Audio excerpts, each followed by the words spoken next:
Hey guys, this is Sarah with Raven's Crochet. Welcome back to my channel. My furry feline Raven is somewhere sleeping.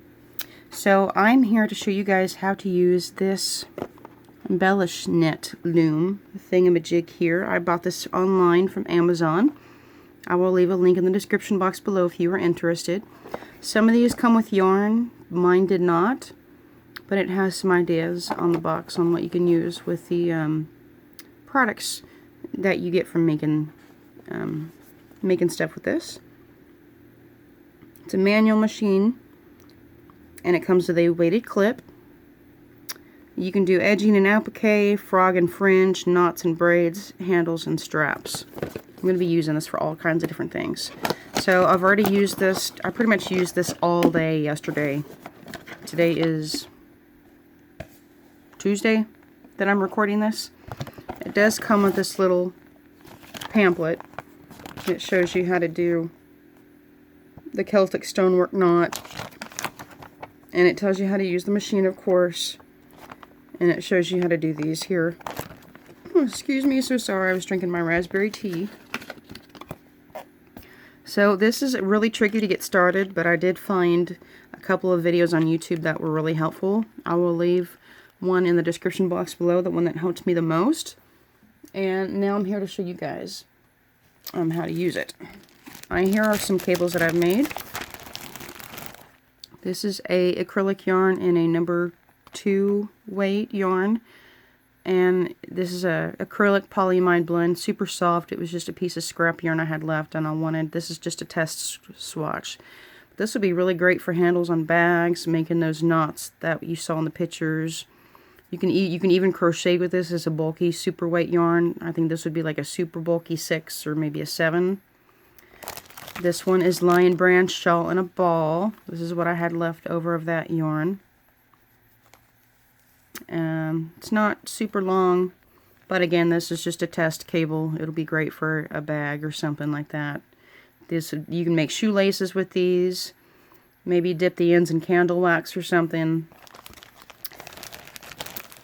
This one is cotton yarn. I had a whole spool of this. When you get the cotton fine weight threads, like a 0, or I think this is like a number 1.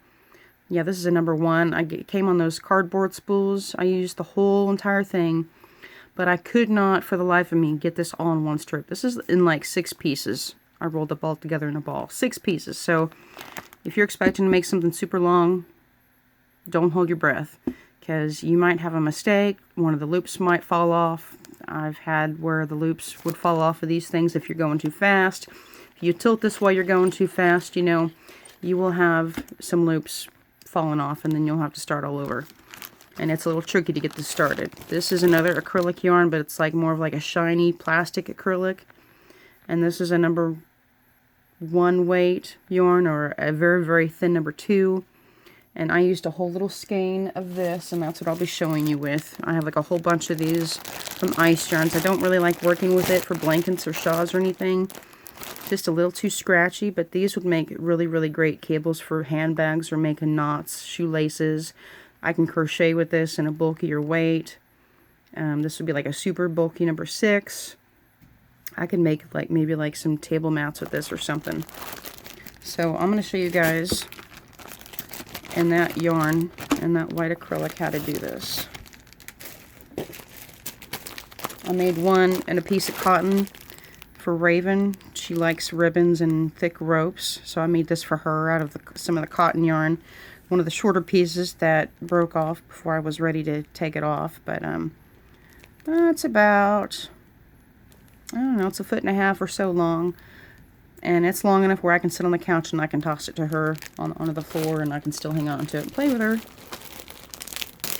So this yarn is from Ice Yarns. Here's the lot number, 68264.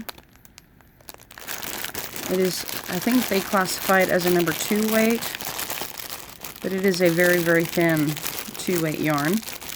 And this is cheap. This is like $3 a bag. Not including shipping, it was $3 a bag.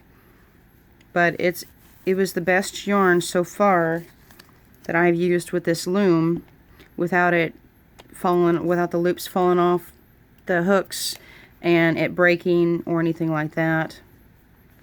So, okay, let me get some slack here. Because once I get this going, you can go fast, just don't go super fast. Don't try to be like Tasmanian Devil, because you don't want this to, you don't want to make a mistake before you're ready to take it off the loom, before you want the cable long enough, you know what I mean? Okay, so there is a guide on the side here.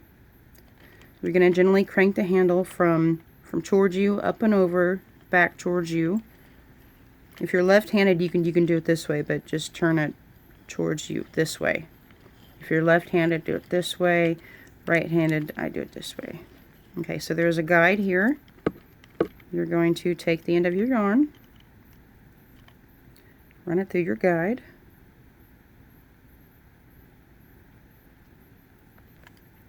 get some slack, then you're going to drop it in the center of that hole and let it feed down. It's going to come out the bottom. You're going to take your weighted clip. This is not even a pound, but it's got weights in there, and that's very, very important to have this. So just clip it on the bottom. And I go ahead and gently pull this back, so that way I'm utilizing as much yarn as I can. Take your handle, do one spin around that first hook, let that first hook catch the yarn. This second hook, let it touch the yarn a little bit, but stop. Lift your yarn up and let it skip that second hook. This is the only hook you have to skip. Gently turn your wheel some more, making sure that your yarn is going through that little notch. That's from the guide to the notch. Let that third hook catch, let the fourth hook catch, and then keep going, gently raising the bottom of your spool up so that the weighted loom can work. Make sure you're going slow with this. And go ahead and raise this up. Sorry about that. Go ahead and raise this up so that your loom will have some weight pulling on the bottom. This is important. If you don't have any weight down here pulling this down, your yarn is going to get caught up in here, and then it's going to get bunched up, and you're going to start all over. So keep going. Very slowly, just kind of keep going, and let the hooks do its thing with your yarn.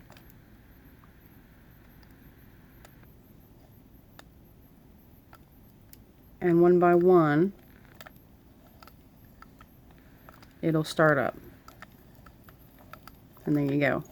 Now again, it is really tricky to start up, and there may have been a few hooks that fell off and got lost, but at the very beginning it doesn't matter to me, because I did lose a loop a couple rows ago, but as you can see, I've got the yarn on all 4 loops. Everything is looking good, because as you can see, it also helps to have a small crochet hook with you, just in case. But I'm going to point to this. You can see there's a loop over this one, there's a loop over that one, there's a loop over this one, there's a loop over this one. My yarn is going the right way around these hooks. The hooks are catching. This one here, the hook is about to loop over. There you go. It just looped over.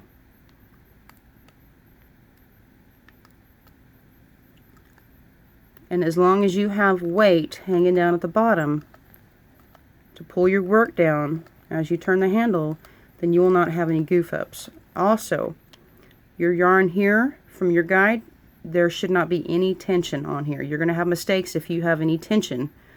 This has to be 100% free and loose. So make sure you have some yarn slack hanging down. Make sure you have weight on the bottom. And then just keep cranking your handle. Keep cranking, keep cranking. Keep an eye on this. Don't watch TV and not look at this or anything. Watch TV, yes, but keep an eye on your work. I'm going to raise this up so I can keep this in frame here for you guys. And just keep spinning, just keep spinning. You see how gorgeous that pattern is in there? You can see it being worked up. Make sure you don't have any yarn bunching up here or getting knotted. Make sure you don't have any tension. Keep the weight on the bottom. You can see the work is starting to come out. So let me do a few more cranks and I'll show you what the pattern is looking like at the bottom.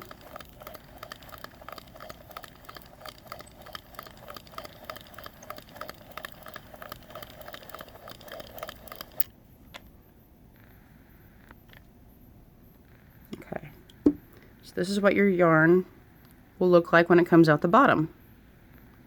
Isn't that pretty? And so as you can see, it's messed up right here.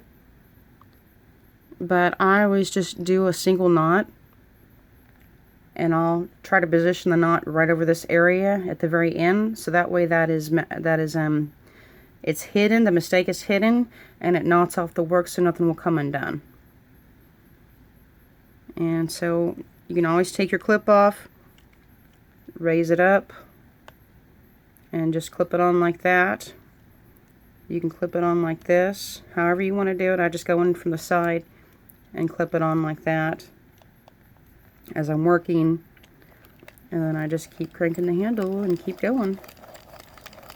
Make sure there's no tension on your yarn and there are no tangles coming up, which there are. Here we go. And then just keep working, just keep cranking.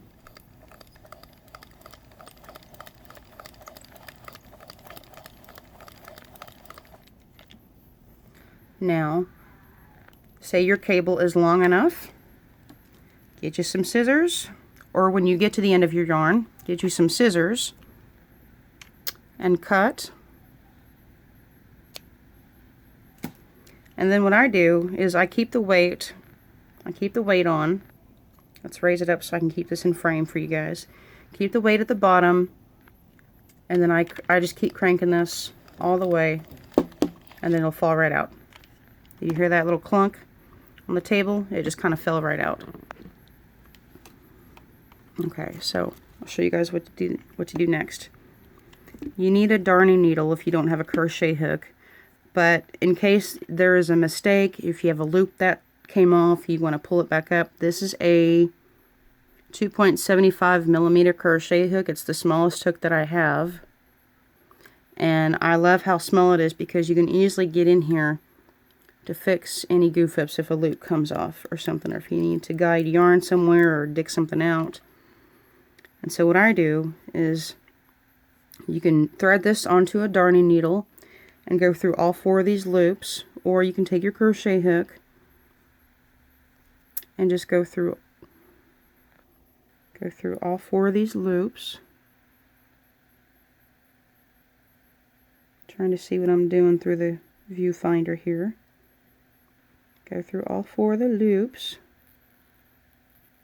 This one too might as well, it'll corner it off nicely. And then just yarn over and pull through all of these loops if you can. Doesn't have to be perfect because again I like to put knots at the end of these so that way they there we go. And then I do it one more time so that way they look nicer at the ends. And then we'll knot it at the top, and then I'll clip this tail off and put it in my scraps, and then there you go. Same thing with this side. I'll cut the tail off, put it in my scraps, and that's it. That's what your cable will look like. These would be great for shoelaces, drawstring ties, for anything. If you need to make a new drawstring for your pants or for your sweatshirt, you can make them for gift ties. Use them as, like handmade ribbon on gift boxes. You can use them for drawstring bags. You can use them to make Celtic knots and designs. You can crochet with this. This is, with this type of yarn, this is a #1 weight yarn. I think the yarn website classified this as a #2, but it is a very, very thin #2, so this works up as to like a super bulky 6, in my opinion. But it's got that plasticky feeling. I don't know if you can hear that. I don't know, it just has a plasticky feeling. It feels way more plastic and not as soft as other acrylics that I've worked with. especially this Nordic yarn. This Nordic yarn here, it's got like an ombre effect in the colorway. And then this yarn is just a basic acrylic with a little bit of polyamide in it. It's perfect for sweaters. Look how fuzzy that is, and it's super soft and easy to work with. So, but this one is just too plasticky, and I thought it would be perfect to make cables with. And I love how the cables come out. I don't have as many mistakes in here when I work with these. And so this machine is just super fun to work with and doesn't take long to make these cables at all. So I hope this was helpful to you guys. If you have any questions about this, I will be more than happy to answer them. If you have any suggestions or questions or anything, please feel free to leave a comment or email me. My email is in the description box all the way down at the bottom. That is in every video of mine. You can find my P.O. box address down there. If you want to send anything, or if you have just a simple comment you want to leave, feel free to do that too. I love your guys' comments, and I appreciate you guys bearing with me and watching my videos. So again, this is a great tool to have. It didn't cost me very much money. I think it was under 10 bucks. Again, this link will be in the description box below. I did purchase this from Amazon or eBay. I can't remember. I'm always going back and forth between the two sites comparing prices. But it didn't take very long to get here. I got it in like about 3 weeks, I guess, because it came overseas. But some of these come with yarn, some of them do not. But it's perfect if you have scrap yarn. Oh, and one more thing. Don't use a chunky yarn with this because it will not work. Try not to use yarns that are bigger than a lightweight number 3. Larger than a DK weight. Because anything thicker than that, it will not work. It'll get caught. It's too bulky for these hooks. You can see how small these hooks are. That might be, if that was a crochet hook, I would say that's a 4mm. So don't go any higher than a 3 worsted weight DK yarn when using this tool. So if you have thinner yarns that you don't like to work with, this is perfect for making cables. You can make thick cables to crochet with if you want to make like a pillow cover for your couch, or if you want to make a floor rug. Perfect. Or bath mats. Bath mats. Get some old cotton that you don't want to work with that might be too thin. Bulk it up, baby, with this little knitting loom. So anyways, that's all I got for now. I appreciate you guys watching, and I hope you all are having a great week. And I hope you all have a great weekend. Mwah. Love you guys. Bye-bye.